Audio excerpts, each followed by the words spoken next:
Hi, I'm Paul. And I'm Tiffany. To some, we could be called career wizards. And to others, sometimes we seem like therapists. However, we definitely are not. But for you, we are the co hosts of the Career Boosters podcast.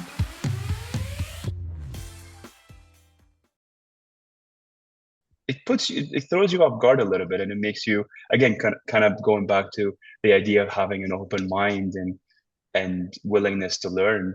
I thought that's what I leaned on when I would hear these things that perhaps didn't confirm to what I see myself and what I think is really who I am.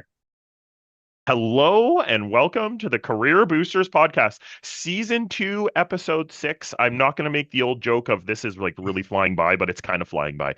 And we get to talk with fast track MBA student Omar Youssef today. So, Omar, thank you so much for joining us. As I speak about personal brand, and it seems like kind of every day I'm speaking about personal brand, I'm being asked to go to companies and to undergrad classes and things like that. One of the most important things we think about is our brand currently. And we need to start thinking about this specifically is what is our unspoken brand? Well, we got students to do this week in our Biz 501 class. And yes, in week 3 of the MBA, we get them to kind of prepare a personality report from the Big Five. We had them create slideshows on 10 pictures that really mean something to them. And they got to pick 12 jobs that mean something out of a list of 100. Then guess what? Their group starts to share observations about what they are seeing and what they're reading. And so it may seem scary to students, but I think because it's a little bit like mind reading. But today we're going to talk with Omar about what this experience was like and how he enjoyed this activity. And from my own personal experience, I've done this for like 7 or 8 years. It's really cool, really enlightening, and I think it really helps jump off a really great coaching experience with MBA students. So Omar, thank you so much for joining us, and we're going to start with the first question here. What is the story behind your decision to embark on an MBA journey right now? Absolutely. So, thank you for having me. I'm so excited to be chatting with both of you. The story was after, I would say, so many conversations with folks that I really trust and admire in my professional network. And after having these fun conversations with them about my career, my aspirations, what I like to do with work, and where I see myself professionally.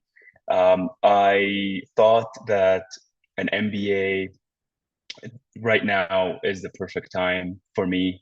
I've always thought an MBA was sort of this thing that was always sitting in the back of my head for the past 10 years working in industry.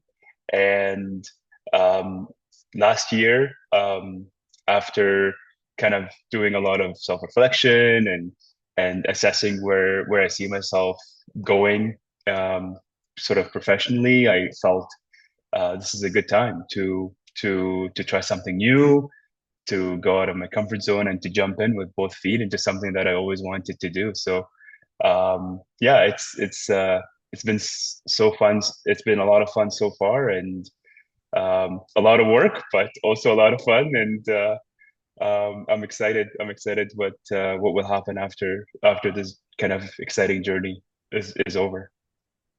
Sounds like the right time and the right place. And it's always interesting. You talked about self reflection, which, of course, Paul and I are big fans of. And to Mhm. figure out, how do you know when it's the right time and the right place? Truly, how does that actually come to be? So, really interesting to hear you say that. So, Paul described an activity that we did this week, and it's one that we don't give a lot of information on beforehand. The class syllabus isn't super Yes. duper detailed.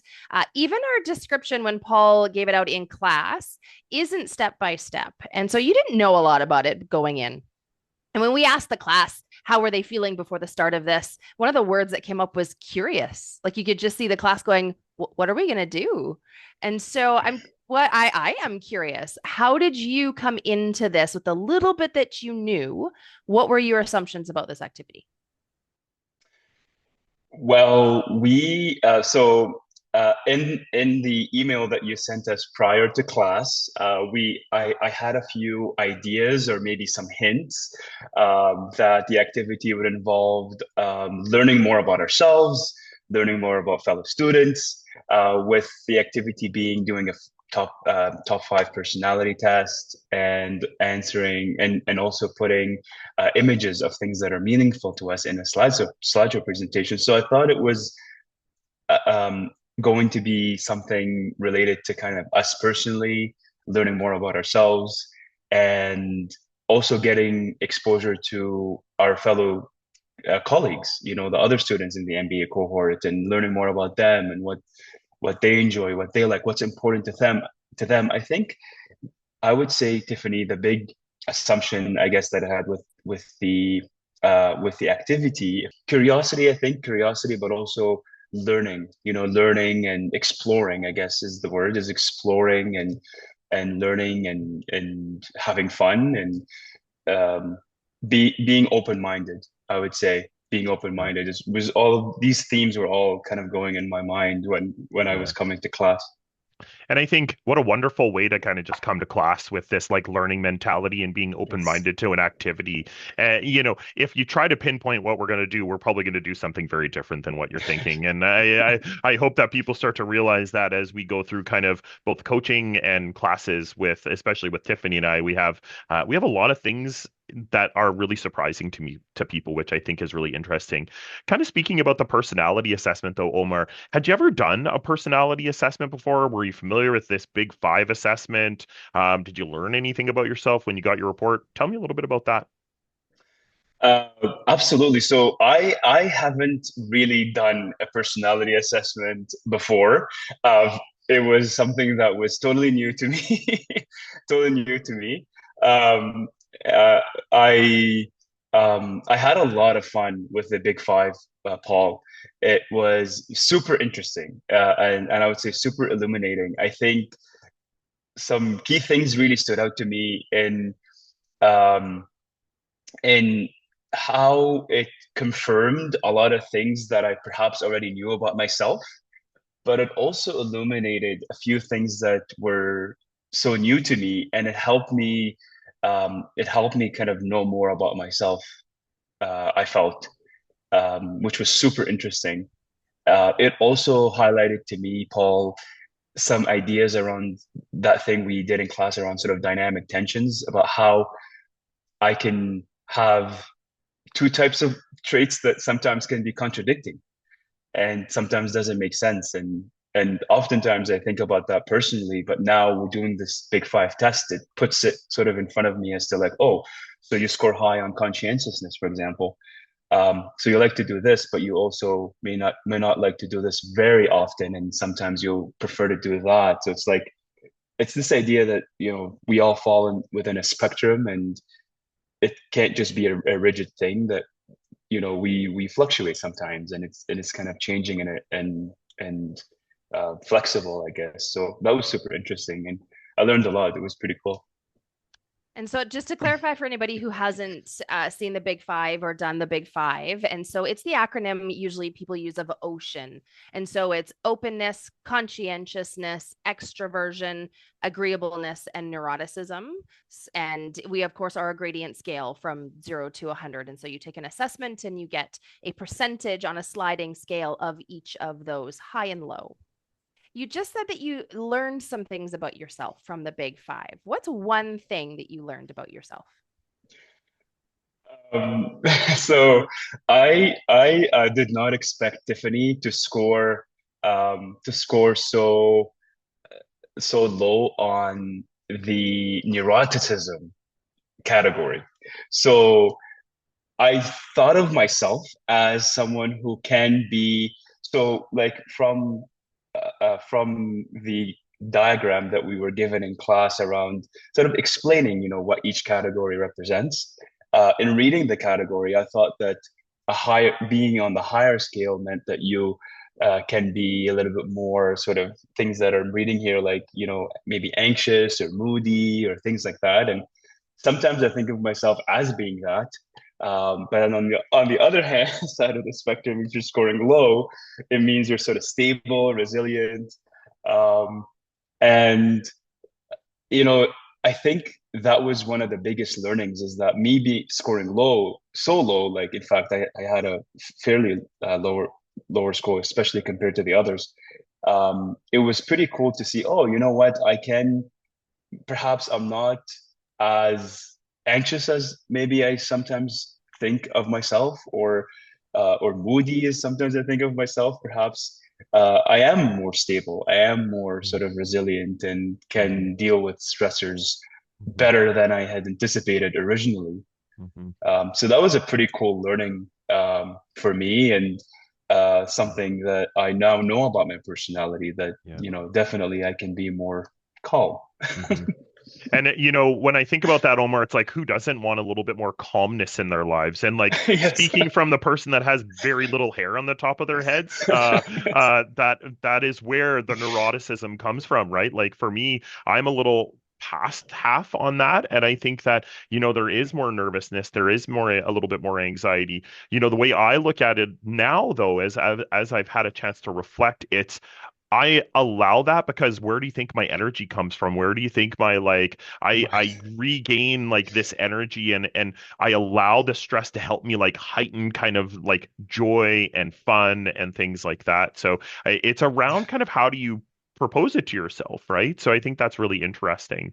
I love that. So Yeah. yeah, yeah, thanks. And I think that we're all different. And I think that's the thing that's so cool about this activity is nobody has the same scores, nobody has the same Mhm. pitchers. Nobody has picked the same 12 jobs. So that is proof in and of itself that we are all different. And I think that's so cool about this activity. But what did you think about when you heard that others are going to be talking about you and about your what you've compiled and what you came up with, and you're not allowed to respond? So what did you think of that part of the activity? Oh my God, Paul, that part was a curveball. That was a curveball because you just don't know what to expect. And the idea that you'll have sort of your colleagues speaking about you with very little information makes you a little bit kind of anxious, I would say, like a little bit unsure. Oh, what are they going to say? What do they think about me? So I thought it was a curveball, and I thought it was very like needed. I think from an MBA perspective, like I think we should have. I think it's good to have the ability to like think on your feet and be comfortable with things that are unexpected. And I thought that that was kind of a little bit of that, a little bit of that unexpected, and how how you can navigate through that. I am curious to hear the difference in your mind between observations and assumptions that people were offering you and judgments. Because I think until we get into this activity, there is a common misconception that when people are offering what they are observing or offering what they are assuming out of everything that you are presenting to them, that those are also judgments. And that can be a little bit tricky. So, as people were offering you that information, did you feel that rub at all? I'll give you an example. Like one of the things that was said from our group discussion was the idea around how I can be sort of all business and no play.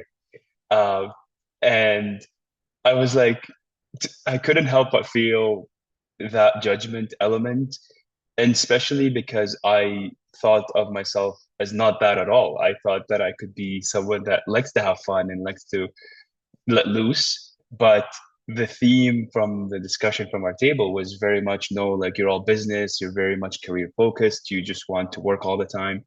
And I was like, oh, that was, that's not what how I view myself. And so getting that challenged and hearing that kind of feedback, it throws you off guard a little bit, and it makes you again kind of going back to the idea of having an open mind and willingness to learn. I thought that's what I leaned on when I would hear these things that perhaps didn't confirm to what I see myself and what I think is really who I am. That openness that you talk about, if I were to expand on that and offer that there's an option to view feedback as a judgment or feedback as a gift. Yes. And truly, that's what all of you were given yesterday, was a gift of feedback, a gift of how you are being perceived. And it's up to you to figure out what you want to do with that. And so if you're being Yes. told based on a little bit of information, but that's what an assumption is, a small bit of information that Yes. you come across, perhaps in some cases, is all business and no play, then it's up to you to go, thank you for that gift. Here's what I want to do with it.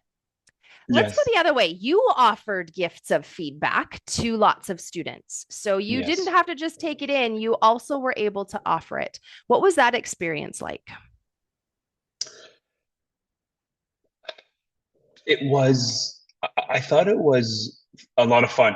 I think the word that comes to my mind, honestly, is kind of fun, but also, um, I would also add maybe nervous a little bit because I think that, and everyone's different, but for me, it's important for me to make sure that like I am not, I don't judge people. Like I don't offer something that people perhaps may not appreciate, or I don't like to make assumptions of people.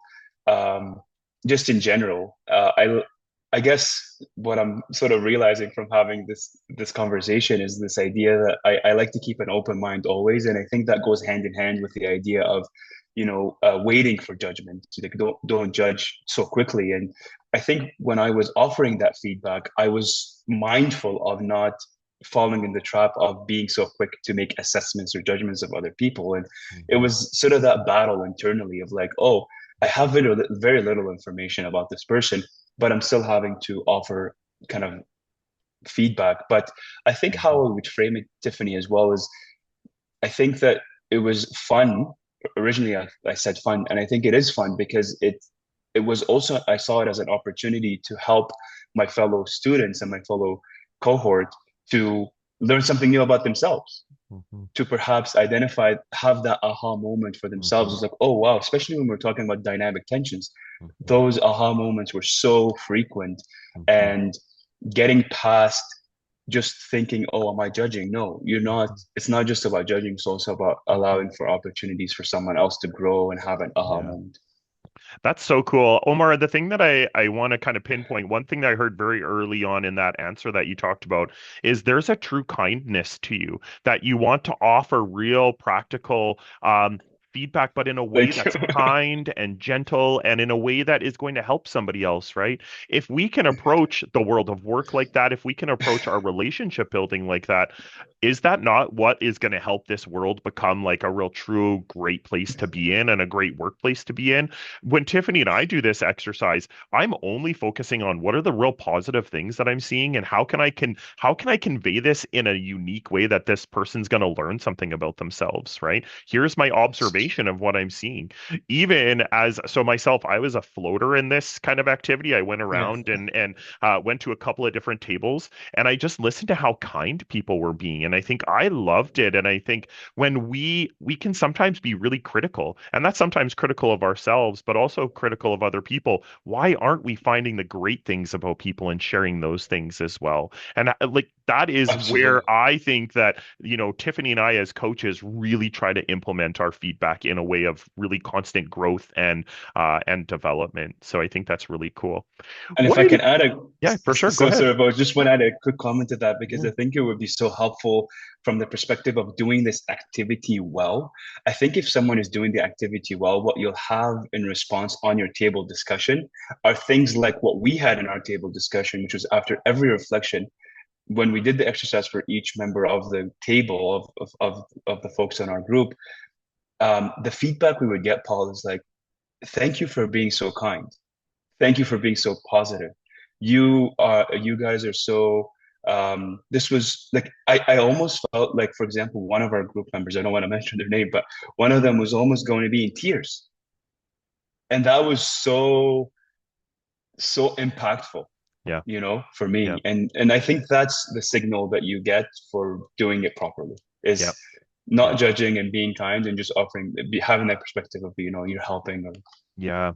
I love that. And I think, too much the world of business, and I think an MBA too, is very competitive. And so we Yes. don't want to allow our fellow classmates and colleagues to have a competitive advantage over us. But at the end Yes. of the day, if we grow as a collective, we are going to grow as individuals. And I truly believe that. And as coaches, like how could we not facilitate a great activity? The other thing to mention, like every group had their own facilitator. So there's people volunteering their time to give back to you guys to share this really cool activity, which I can't thank our volunteers enough, but it doesn't work without great facilitated discussion and really keeping people on track.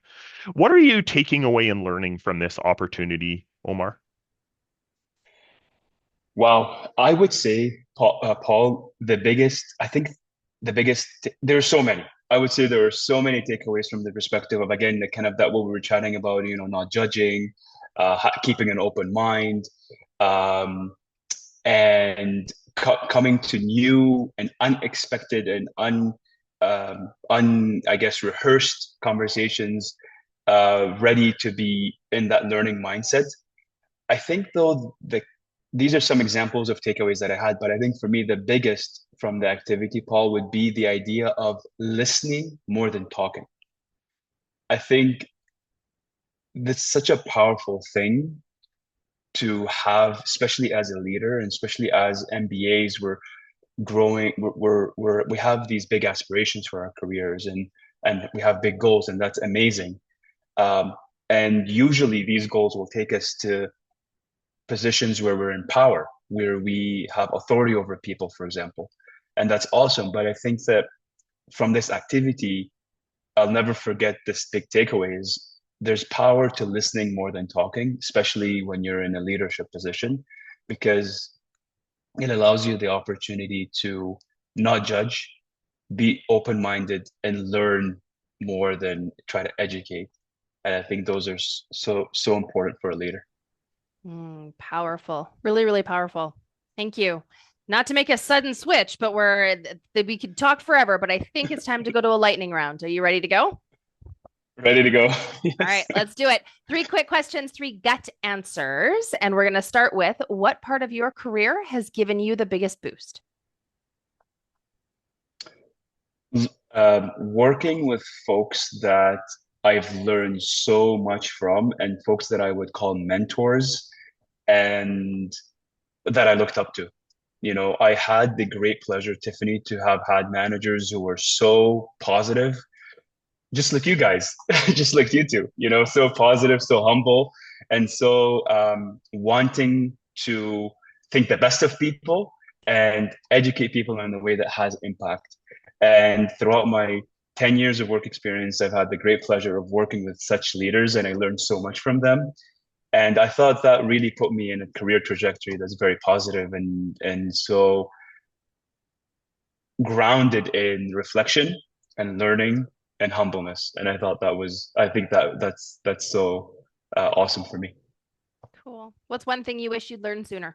I I wish that I learned sooner um, I think the idea of not rushing things. I think my personality, I tend to want results quickly, and I think that can lead to unnecessary kind of tension or anxiety. And I think that it's good.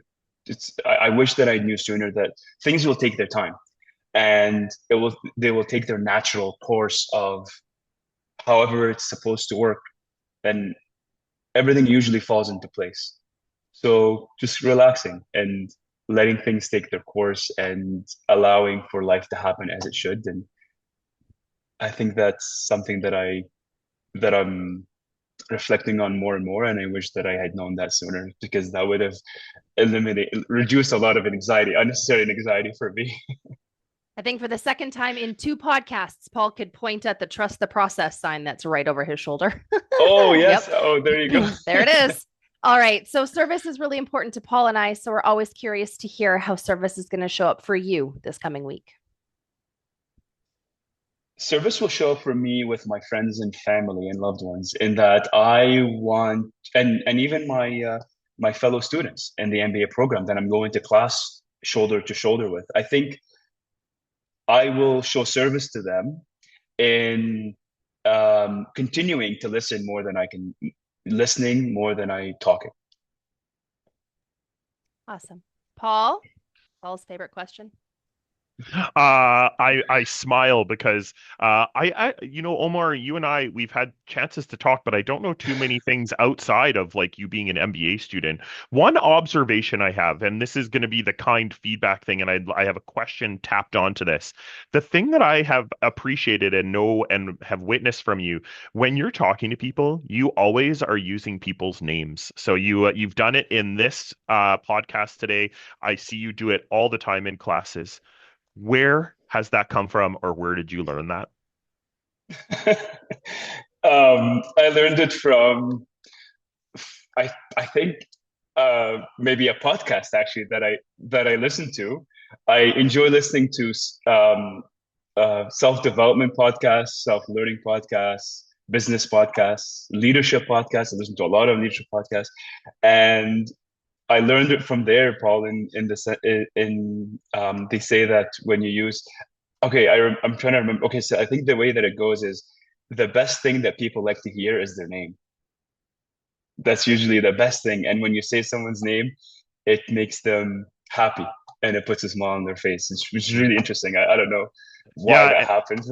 yeah, and I'm just gonna share. So I also do that all the time, and it is like a superpower that not many MBA students really tap into. So cool. I just think it's like one of your superpowers is to build relationships is by using Thank people's you. names. So great job.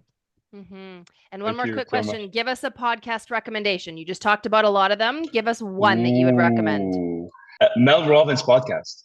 Yeah, I The love Mel Mel. Robbins, oh my God, the Mel Robbins podcast, Mm-hmm. so cool. Awesome for self-development, for leadership, for working through your kind of mental thoughts, mental Mm-hmm. processes. The Mel Robbins podcast is awesome. And Mel is I'm amazing. She is good, and she's a little bit edgy, which I really appreciate. Yes. That's what I subscribe to. So awesome. Thank you so much, Omar, for taking the time to share with us. And here's some words that came to mind as I was thinking about you being just so kind, open, giving, positive, and purposeful. As I was listening to you, those are what I know of you beforehand, but it's certainly what you gifted with us today and shared with us how you experienced a really interesting activity, but also how you showed up for others and how you gave to them in the same activity. So that speaks to your brand. Your unspoken brand is Oh, strong. there you go. Sounded like I was Yoda for a second there. But thank you. Thank you for sharing that with us today. It's my pleasure. Thank you both so much, Paul and Tiffany. Again, going by the theme of saying names.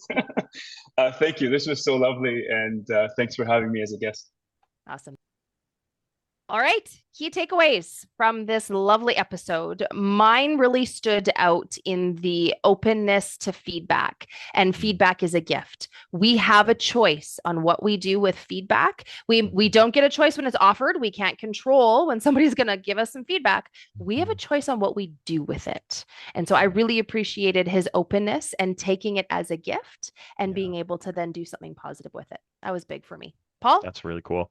Yeah, key takeaway for me, I loved when you talked about it was towards the end, listening more than talking. And I'm gonna add a layer like a 1A to it. He uses people's names so wonderfully and it just grabs people's attention. I think that when he does speak, it's so much more meaningful when you can add their name into it and be really poignant and kind with what you're kind of saying. I think listening more than talking was beautiful though. Love it. And I also appreciate how masterful we're getting at saying more than one thing. One and one A. One and Sub one bullet A. point.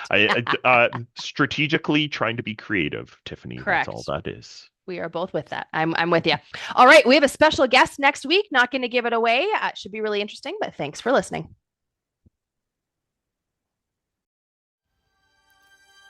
Thanks for tuning in to the Career Boosters podcast. We hope you had a blast. Yeah, we know that's corny.